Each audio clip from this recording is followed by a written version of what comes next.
Let's hit the high road.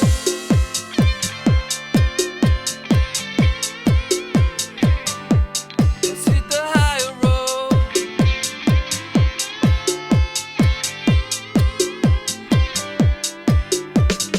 It's the first touch, strong connection. It lays deep in your soul. Feel the kind. Hi, it's Nancy Earl, and welcome to High Road to Humanity. And I have a really cool lady here today, and she's written a really nice book. Now, her name is Marijke McCandless, and she's written Naked in the Now. And I want to welcome you to the High Road. Thank you. It's so fun to be here. I'm excited you're here. We're going to have a fun show. Now, what I told her, and I'm going to tell the audience too, everybody talks about being in the now, but nobody tells you how to do it. And I'm going to include myself in this because, I work on myself all the time. I teach the audience. We all are working on ourselves. But this is really a wonderful guide, you guys. It's juicy practices for getting present. Okay. And she gives us all these really cool practices. And so let me just kind of preface this by saying that Naked in the Now, Juicy Practices for Getting Present is a unique and playful guide for anyone feeling disconnected from their vitality and uninspired to make a change. So if you're kind of stuck, which we all get stuck sometimes, these are short, fresh practices that will arouse your curiosity and help you change your mindset. And it will teach you about the power of vulnerability and authenticity and allow you to experience moments of delight. And you guys, this is going to be a really fun show. So I want everyone to make sure that they share this one. I also want to mention that my book, while I got your attention, my book, A Guide to Angel Communication and Spiritual Law. Yeah, it's on Amazon for pre-sale. It's not in print yet, but it will be very soon. So if you guys want to order it, it's a guide to angel communication. And what it's about is that we connect with the divine source through the book. We connect with the earth energies, and then we connect with our guardian angel.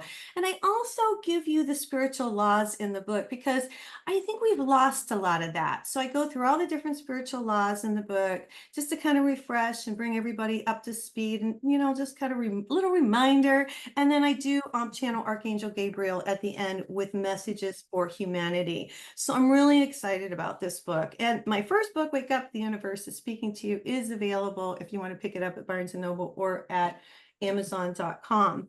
So, and one more thing, I have a new website. Okay, I got to say this because I do psychic readings. I am a psychic and I have claircognizance and I work with the angels. And so yesterday I did my first live and answered questions, but nobody came in. I think everybody's afraid to ask me a question. All right.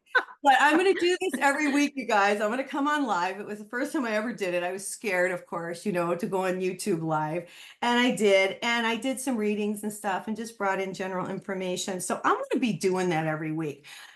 The reason I'm doing it is I decided that I need to give back. And so I've got a new website. It's psychicforhumanity.com. And then I'm going to do the freebies once a week just to kind of give back. So that's what's going on, just to bring you guys up to speed. Now, let me tell you who this lady is. Marijke McCandless is a writer. She's a mindfulness coach, easy for me to say, and playfulness instigator who helps people shed their inhibitions and skinny dip in the present moment. Now, she leads a popular online writing practice, you guys. It's called Right Now Mind, which has been called out by media icons such as Ariana Huffington. And she has written a lot of essays. She's appeared in national recognized magazines and newspapers for a dozen years. I love this. And you're going to have to tell us about this. She spent 5 to 20 days each year in silent retreat, forging the practices that she shares. So she walks her walk. She does the stuff. So here's what I want to know. Tell us your story. You say, I love this. Okay, you say being naked in the now means dropping pretenses, thoughts, tensions, pressures, desires. Our minds, you say often, and this is true, often rehash the stories that happened in the past, or we reinvent stories about what happened in the future. So how did you finally go, okay, enough is enough. I'm going to figure this out. Tell us your story. Oh my goodness. The backstory. The well, um, I don't know. I suppose like many people, there's often a catalyst that kind of points you in going in a different direction than you were ever going before. And for me, what happened is at a very young age in my young 30s, when my kids were very little, my husband and I had a huge conflict. We had a midlife crisis together, basically. And we came to a point where basically we had to decide whether we were going to stay together or we were going to separate. But we realized that staying together meant that we had to be willing to go deeper with each other. We had to become more authentic, more vulnerable. We had to risk everything in order to stay together, just because that's in the end what kind of people we were together. Right. So Okay. yeah, so but I mean, so the nutshell is that he had an affair with my best friend, Oh which my, which turned my world upside down, of oh course. So yeah. everything, the Yeah. rugs pulled out. The Yeah. thing is that even though this was obviously ridiculously devastating, there was a part of me, probably this intuitive sense that you tap into all the time. There was a part of me that kind of knew that it wasn't exactly about this incident, that there was something more going on, that there was an opportunity. I mean, of course, you don't think of it that way really at the time. I just didn't believe that he was ultimately trying to hurt me. So I knew something must be going on with him because we'd been very close. I'm going to give you credit because I went through a betrayal and it was so devastating. So I'm going to give you credit because you handled it way better than I did. I don't know about that. I cried every day for 7 years. Let me put it that way. Yeah, it's really hard. Betrayal. It's I mean, I know I had to go through it now so I can help other yeah, people, but it's yeah, the hardest thing I've ever gone through. What about you? yeah, definitely. Well, actually what happened was, so we ended up, kind of being on this cusp of what are we going to do? And I had to kind of look at what was my role in this, but I really wasn't clear because I'm like, wait, I didn't have a role in this, But what ended up happening was we took a risk. We went to a couples therapist, but we also did this year-long love and ecstasy training. By the way, everybody, Yeah, this whole tell everybody entire what you juicy did. backstory is told in this book. Okay, This okay. is my other book. It's written under a pen name, but the name of the book is More: Journey to Mystical Union Through the Sacred and the Profane. God bless. So, and my pen name was Mariah Mackenzie, and I did that to protect my kids and my parents. It's now sort of all my identity. If you go to Right. my website, you'll find both books. Amazon has both books.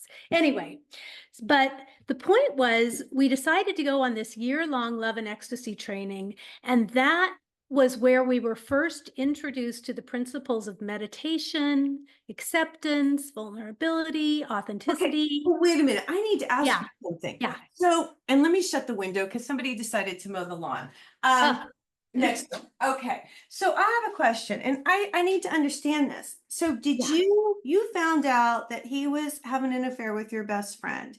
So after that, that's when you went to the retreat or yes, to get yes, help. Okay. yes. So you were willing to overlook what he did and he admitted it then. So it wasn't like he hid it or anything. No, he didn't hide it, Okay. and he came out, and it Okay. was a very I don't know, one of the most important moments was when he said, "Okay, look, I will tell you anything you want to know. You can ask me any question, I will tell you everything." And it's weird because you don't really want to know, but you kind of want to know if there's going to be any openness. But what really allowed me to turn the corner was we decided to do this retreat together, which meant that we were still invested in both individually growing and looking at our shit. That's cool. That's But really also we were interested in growing together. So good. there was some common ground. It felt like, standing on a pin, kind of, you know. I bet. But what happened during that was ultimately more traumatic, because what happened was, as we began delving inside, I began uncovering repressed memories of childhood sexual abuse. Okay. And so the rug was pulled out for me in a completely different way. And what happened was, what happened to rekindle our trust together was that he just 100% showed up for me. He just showed up. He was just completely present and helping me make my way through this minefield of flashbacks. So it became the ground upon which we became so much more authentic, so much more vulnerable, so much more real for each other. Mm. Now we were no longer the perfect people that had come together in this gorgeous union. We were the completely messed up failures who were working together to see what was left. That's awesome. So it was a cataclysmic um, reckoning in my life, but it is what propelled me to begin to look deeper, to begin to look under my own conditioned thoughts and beliefs. Of course, one of them would be, there's no way you can survive something like this. There's no way you can get closer, right? And just wasn't true. Of course, there was a lot of things in my favor. Number one, he was willing to go there too. Mm. So, yeah, so that's kind of the very juicy backstory. But Right. what it really meant was that we went from being sort of suburban couple, doing a normal life with our kids, to really investigating the nature of reality itself. Who are we? What are we? What is happening underneath the things that happen in our life? Mhm. And we kind of realized that we needed to learn to meditate more. And what was that? And, anyway, so we went down a bunch of different paths with that. But eventually we came to be part of a group that did silent retreats every year. And it was with an enlightened person who was able to really, really, really point you guidance. His name is Joel Morwood. He wrote the book Way of Selflessness, for anybody who's interested. Okay. Anyway, so for 10 years, we would go on silent retreat. We'd go for a 5-day, and then later in the year, a 10-day, and then later in the year, a 5-day. And that was our opportunity to dive in much deeper. And that's where the practices that I now share. So now Naked in the Now is sort of the culmination of everything that happened That you in learned. that story. Yeah. What? Everything Yeah, you learned. everything I learned. I mean, Exactly. that's what I felt when I read it. I was like, wow, because you go through, and I just want to tell everybody, I've got a lot of places marked. You go through this very slowly. You Yeah. don't jump in. I want to say that because you do a really nice job. You tell us, what's going on. You tell us your story, and you give us these practices. Yeah. Each chapter has a practice. And I love this because in the beginning of the book, I'm going to brag a little bit about your book. She has a 2-minute transition practice. So just kind of get you in the mode of doing that, and I Yes. like that. I thought that was really cool. She has practices like kissing yourself all over. That's the first practice in the book. And it's really down to, and I just want to say this, I have a lot of people come on the show, but it's really down to really loving yourself and being kind to Yes. yourself. Yes. Your third practice I want to bring up because, and I want you to expand upon it. This Yeah. really was interesting, focusing on the senses instead of the thinking mind. Talk Yes. about that because you were talking about, and I talk to the audience about this all the time. So I want you to expand upon why this works because, we all get these thoughts in our heads and the repetition and their programming, and we're trying to stop them. And I had one guy on, he was really cool. It took him 6 years to go through all the emotions, he told me. but you've got to feel it. But what he said was exactly what you're saying here. And I want you to expand. You have to feel it instead of like you get these thoughts in your head. And do we just feel that emotion and then just let it flow, let it go? Or what's the deal with that? I mean, such good questions, really. I mean, right? Because that's the questions that it comes down to, like, what do here? What's this all about? Yeah. And I think I'm probably going to answer in a roundabout way, but Okay. um, I wrote Naked in the Now because when I looked out there, what I saw was that people, what I realized was that what people really want, like your deepest desire, is to be present for life. But it feels like work, or we don't know how to do it, or it doesn't seem clear. What the heck does Right. that mean? Right. And so I was like, oh, I get it. When you go on retreat, eventually, sort of being in the present moment kind of jumps out at you. But in our everyday life, how do we do that? Yeah. And what I began to realize was that we overlook it.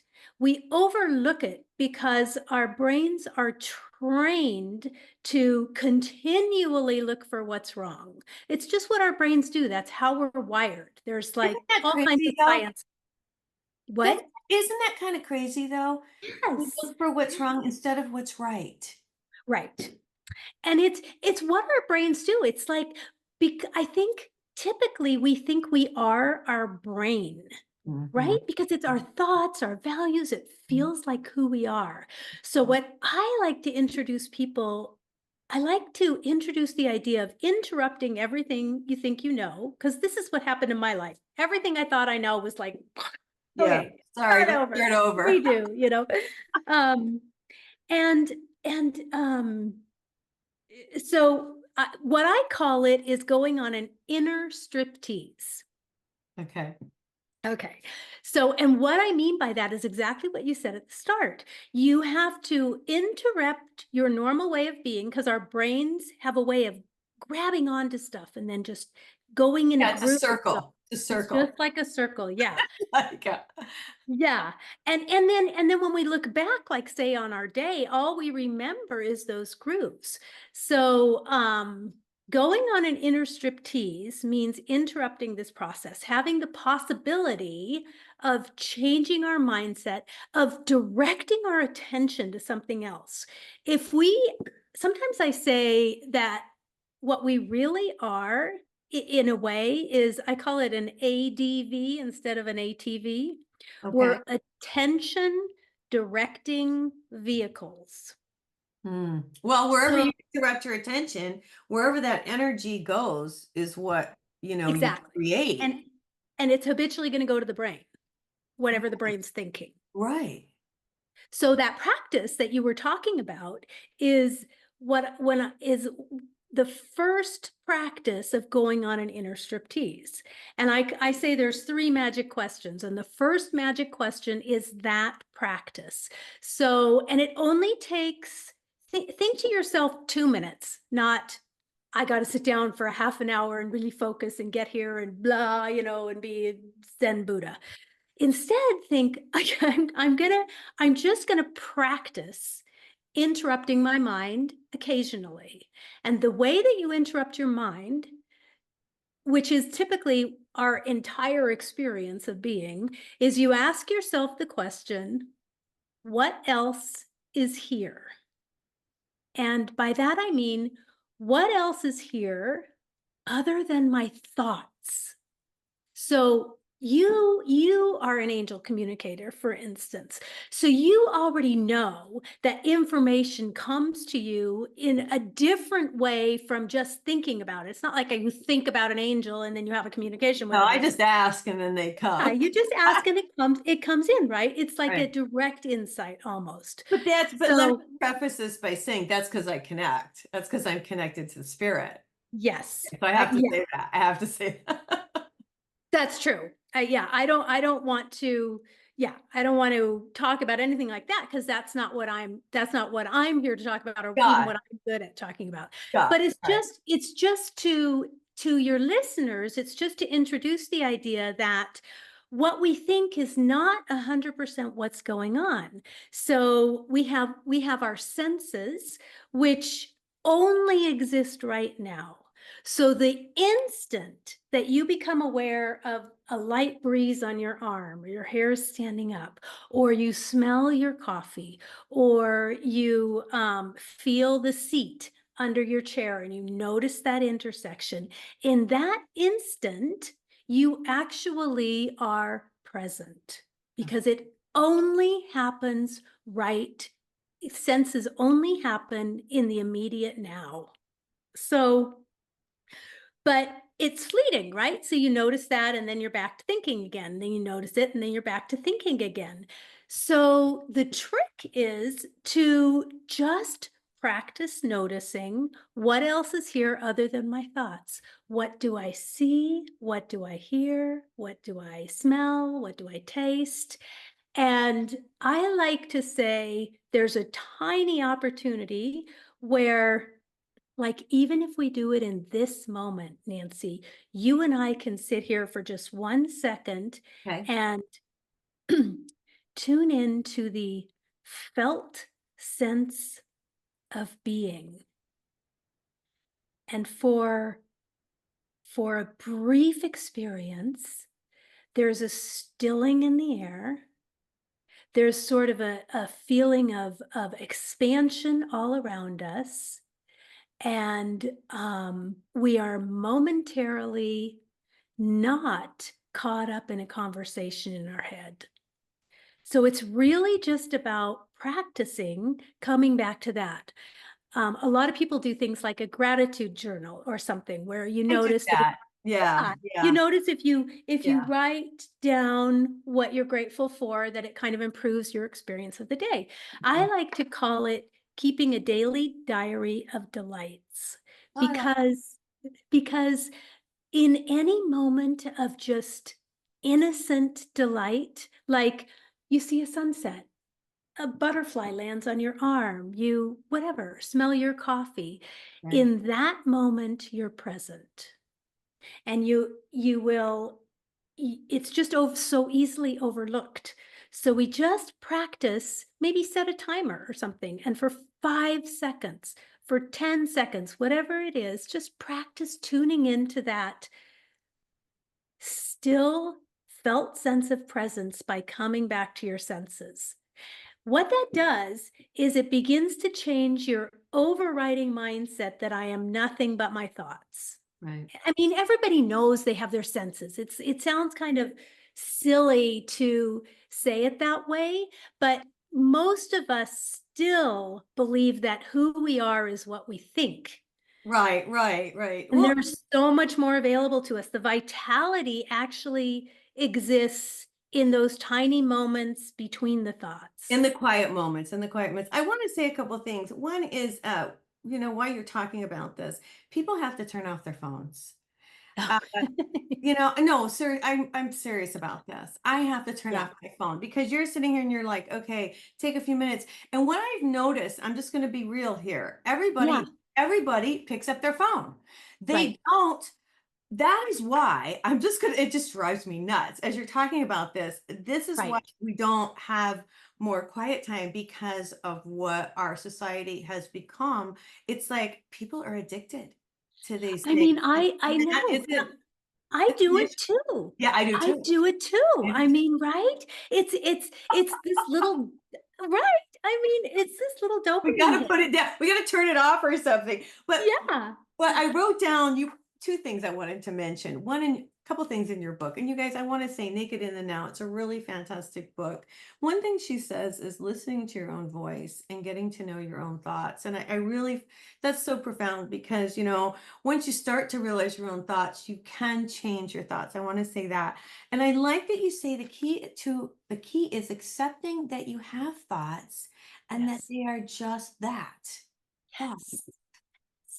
Right? Isn't that like a profound It thing? was, and that's why I wrote it down. I was like, so what you're doing, and I also like, and you were getting into this, so I'll just write this down. In chapter 6, she does talk about the inner striptease, and she talks about letting go of who you think you are. And to Yeah. me, that's huge because Yeah. we have this like persona of who we're supposed to be, who we people have told us we're supposed to be, but Yeah. it's really getting down to being who our authentic self, who we really Yeah, are. exactly. And our authentic self typically isn't perfectly cleaned up and completely presentable. It's a little, it's a Yeah. little bit messy. And it's a little bit like, yeah, I look at my phone all the time. I mean, it's real. And what I finally came to realize, like once you sort of start going down a spiritual journey, typically what happened with me anyway is you go, oh, my thoughts are the problem. I need to get rid of my thoughts.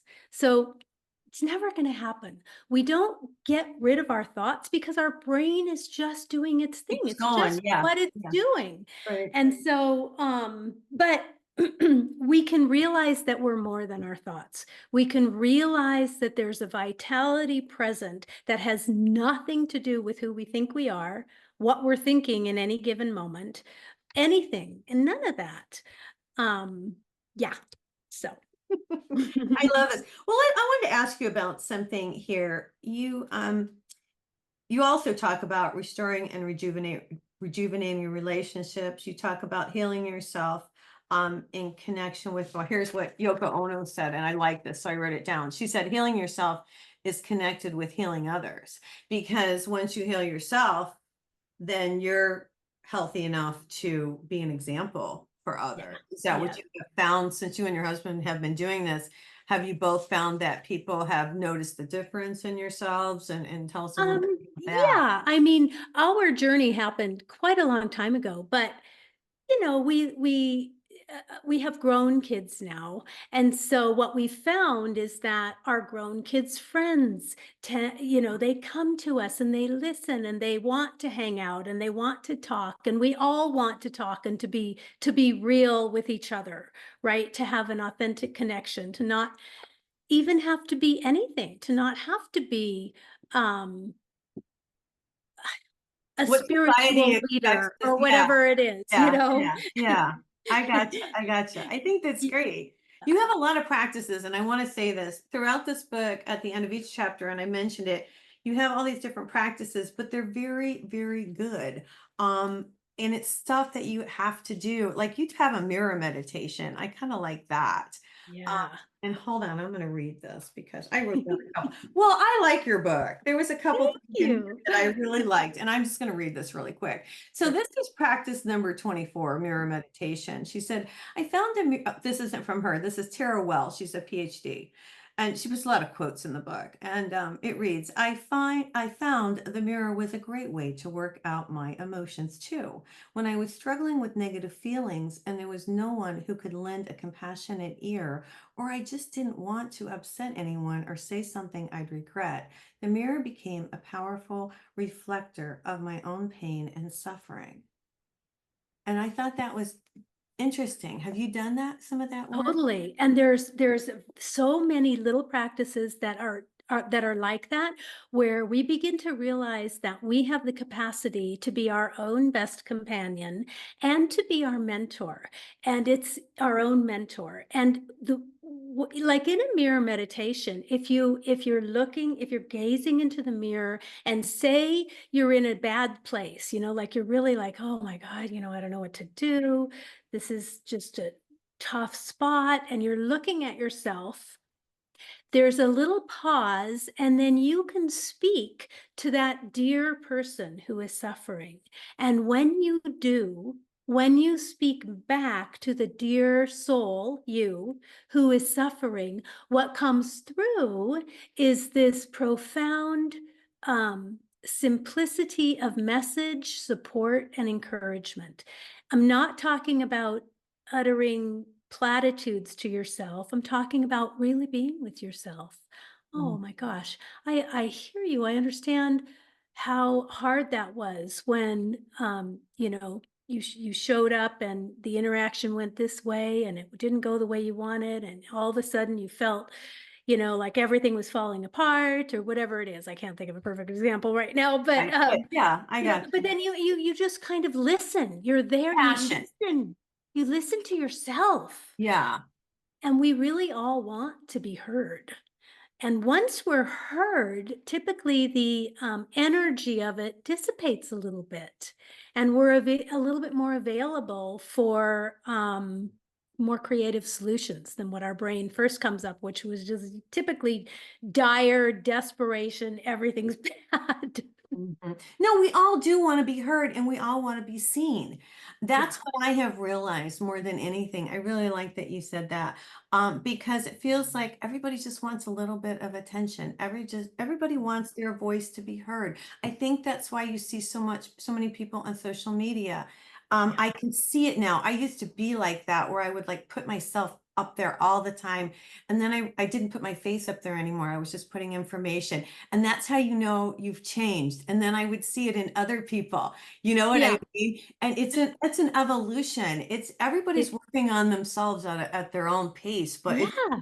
yeah. Did you find that too when you went to these retreats? I would imagine you'd see different levels. You probably began to see. Yeah, yeah. You begin to see different levels, and then you begin to have an opportunity to be innocent yourself again. I was like, oh, that part of me that's thinking that I know something, I got something, probably needs to Yeah. be brought down a peg or two. I I love mean, it. that sounds really strange to say, No, but but we don't know everything. there's a funny relaxing inside of you. That's why I say playfulness, Yeah. because once you start kind of adopting the demeanor of being an expert or something, you lose that playful innocence, and you quickly can get out of the authenticity of just, well, whatever shows up. I was at a retreat. I was teaching a workshop a few days ago, and I had to, I'll try to tell a short story. I had to drive an hour and a half through the mountains, blah, blah, blah, blah, blah. Anyway, I was supposed to have been there for the whole 3 days, but there was another family crisis, so I could only show up for my workshop. And I got there an hour early, and 10 minutes after I arrived, I had a massive vertigo attack. I mean, I was vomiting. It was just terrible. It was just really awful. But so I had gone into it like all dressed in my great dress, and hair was perfect and everything was great, and I arrive, and like 10 minutes later I'm That's tearing stuff sick. off. I'm Oh my throwing my God. shorts on. I'm breaking out in sweat. My hair's up in some weird clip, and I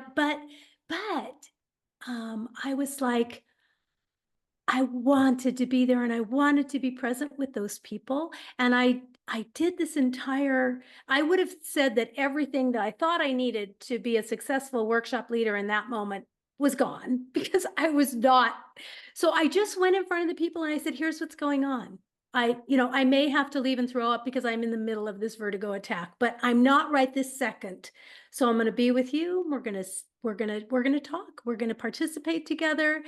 And it was such a good lesson in me continuing to let go of my ideas of what had to happen in order for it to be a successful You workshop. didn't have to be perfect. You didn't It have didn't to have to be be that. perfect. I love that. I love Yeah. it.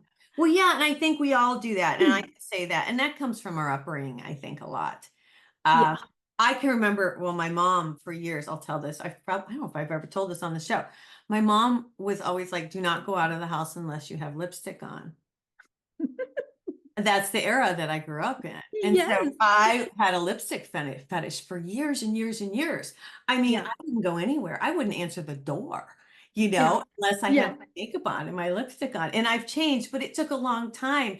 And it's funny because my kids knew it. And then my daughter said something the other day, and I said, don't you realize I don't have it anymore? And Good for you. she said, Isn't it? "Oh, but I mean, but we do. That's what it reminds me of. Yeah. We have this persona that is put almost like society expects, Yeah.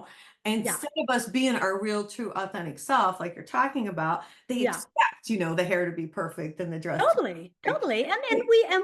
we I mean, it's fun to do that too. It's not that you But it get, doesn't always work out. but it just doesn't always work out, and then you got to show up anyway. I love it. There's another thing in the book. you know, you talk about getting naked. Here it says, take off your clothes. Show me your edges. I like this. That's why I'm reading it. I think it's good. I want to see with my own eyes where you end and where I begin. I want to see where I fit, where you leave off being you and turn into me. And that's by someone unknown. We don't know who wrote that, but I thought that was profound that you put in your book. I also want to talk, we don't have a ton more time, but I want to talk about, you say a holy leisure day. Schedule a holy leisure day. And I want to tell the audience about this. Oh, that's a term that I used on a retreat that I went to. And, when you go on retreats, especially a silent retreat, typically the schedule is, you get up, you meditate, you go have breakfast, you come back together and you have a group session where you learn and practice something. You go away, you have a couple hours on your own or whatever, come back. And anyway, you have all these teaching sessions in between your day. But on all of the retreats I've been on, they always have one day that is called solo day, but this other person would call it a holy leisure day. And I used to dread solo day. It was like, oh my gosh, I know. See, here's What? another true I know. confession. True confessions. I don't want to do solo day. That sounds terrifying. What? I have to be all to my own devices and find my Zen bliss all day, whatever. I love Anyway, it. I it love was it. kind of daunting always. But when this teacher used the term holy leisure day, I just began to look at it differently. I was like, huh, that is such a fascinating concept that I could spend the day not mindlessly surfing the web, because that's what I want, or watching movies or whatever, which is also, it's pleasurable, Mhm. but I could relax enough within myself to bring this idea of holy leisure. And there's something just about that word that made me go out in nature and um feel the reverence. I didn't even actually have to go out in nature. It had to do with tuning into the reverence that is present when we are present. It doesn't matter where you are. It helps to be in nature sometimes because it's so naturally reverent often. But so it kind of opened the doorway for me to play with different, what would a holy leisure day look like if I were designing it? I was like, oh, I got out my colored pencils and sketched, not because I was going to be a great artist or anything, but because it was just enjoyable to pay close attention to something and try to capture it. Write in my journal, make a poem, go for a walk, stop and sit, make a poem about what it looks like to be right here, right now. Holy leisure day could be, oh, and I'm gonna try some of these practices that Marijke talks about in Naked in the Now. I'm gonna designate a holy leisure day, but what I'm gonna do is I'm gonna set my timer for, 5 times and do 5 10-minute practices just to see what happens. It's Yeah. like that. It's kind of like, right now all the hair is going up on my arms. It's like this, you become pregnant with possibility instead of daunted by, oh, I don't know what to do, Mhm. really it can really help to give yourself a schedule for your holy leisure day. Okay, maybe start with a half day. You know what, I'm really overwhelmed, I'm really overworked, but I know that I need to spend some time on myself, loving myself. Let's take a half day out and let's, bake my favorite cookies in the morning and really tune in to why I love these, the taste, the smell, whatever it is. Yeah. Let's do some of these little tiny 10-minute practices, Yeah. at 10 o'clock and 11 o'clock, whatever. We're going to do a couple of them.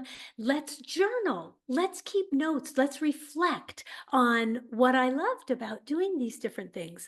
And then when you're done, you can reflect on what it felt like to just try that. Right. And I urge you to do it.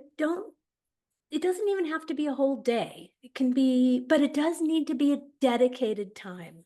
Your Mhm, phone needs to not be with you. mhm. You need to just say, I'm just going to experiment with this just to see what happens. I'm Right. going to try the mirror meditation and then I'm going to try that, whatever it is. Um, anyway, yeah, Well, it brings it as you're speaking, I'm realizing that this brings it into balance. We all are work, work, work, work, work, look at our phone, what's going on, what bills do I have to pay, where do I have to be? And yes, when you do, this practice, when you take the time to do the holy leisure day, then yeah, it brings you more into balance. Because what I feel is, and I'll get your opinion on this, I feel like we're like this. We're all work and not enough play. Okay. yeah, And yeah, we need to be brought back into balance. And this is what does it. In my mind, anyway, this is what brings me back into balance. completely, Yeah. completely, Yeah. yeah. So, And I think it's it's be wonderful. slowing way down. Literally being another way of looking at what does it mean to be present? It's having zero agenda. Do I you love know how often we have zero agenda? So, and you have to practice with, I'm going to have 10 seconds of no agenda. I'm going to have 2 minutes of no agenda. I'm going to have, a half a day with Yeah. no agenda and wander around, see what happens. Maybe you'll drive to a thrift store. Who knows? I love It's just no agenda. All right, now I want to know. So you and hubby are doing great. It's been how many years now have you been Oh married? my gosh, it's been a long, well, we just celebrated what did we just celebrate?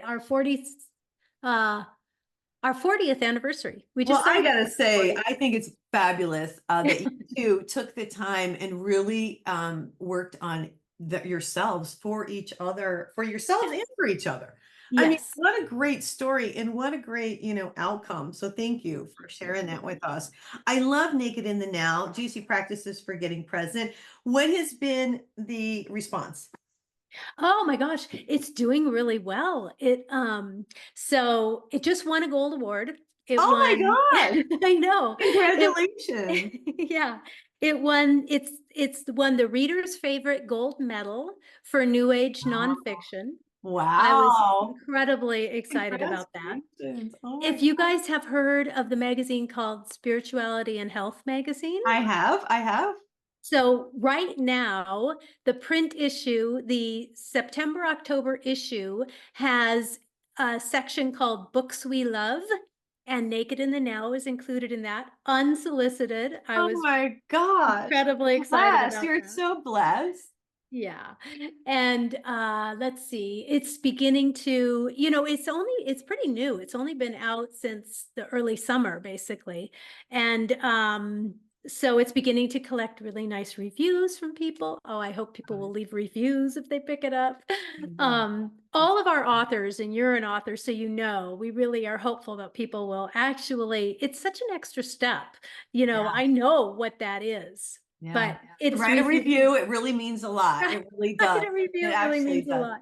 And it helps. Anyway, yeah. Well, what's coming up next? Do you have another book in you? What's Oh, after? well, I do actually have a couple of other books. But I'm still probably going to mostly focus on Naked on the Now for the rest of this year. Right? Although I am also working on kind of like an online course that goes with it, just a way that you can be guided for working your way through the book with some support and Right. encouragement type of thing. Right. Um, and I always offer Right Now Mind, which was something you mentioned right at the beginning. That's a free offering. If you go to my website, which is just my first name and my last name.com, MarijkeMcCandless.com. You guys, Uh, and let me just say this, it's Marijke McCandless, McCandless, and I'll put it down in the comments so you can yes, see her website. yes. So Right Now Mind is what I call, another way that I call it these days is I call it naked writing. Ah, okay. And I do a lot with naked writing. I teach a lot of workshops with naked writing. I teach a lot of workshops with the inner striptease. But anyway, Right Now Mind is always free. It's virtual online writing and awareness practice. I really like the term awareness practice because opens the mind differently from I need to meditate. This is like, no, we just need to learn to pay attention, to learn to direct our attention, to come back to now. To be Anyway, more aware. To be more yeah, aware. to be I more think, aware. yeah, Yeah. I think when you do sit, I just want to say this very quickly. I can Yeah. say this for my own self that when you do sit and take those few minutes, I do it in the morning, it does change your awareness. You do Yeah. become more, and it changes your perspective. So Yeah. what you do is really fabulous to help people. Yeah.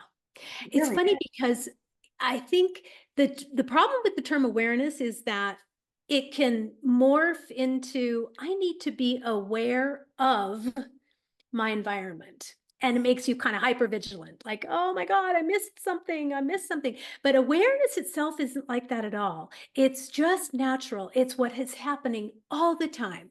It's just the completely expanded, instantaneous, peripheral, innate knowledge of what's happening right now. So you Yeah, don't have to become more hyper vigilant. You just have to relax and allow yourself to notice what's there. there you go. What do you want to leave us with today? Oh, what do I want to leave you with? Oh, it's so fun to get naked in the now. You- I think the best approach is one of a little tiny bit of lightheartedness, a little bit of playfulness, and a dose of curiosity and experimentation. What's out there? Who am I? Do I really know where I start and where I end? Do I end at my skin, or maybe I'm something else altogether? Oh, how interesting. I love it. Well, I appreciate you joining us today. You guys, the book Thank is you. called Naked in the Now, Juicy Practices for Getting Present. And you guys, I just want to mention, I do have a new website if you want to check it out, psychicforhumanity.com. Pick up my new book. Check it out. It's a guide to angel communication and spiritual law. I hope everybody has a fabulous weekend. We're going to get out of here. God bless.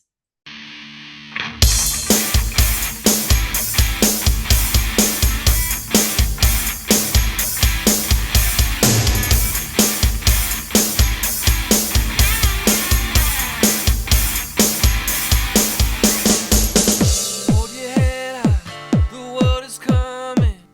Watch the colors lift your soul.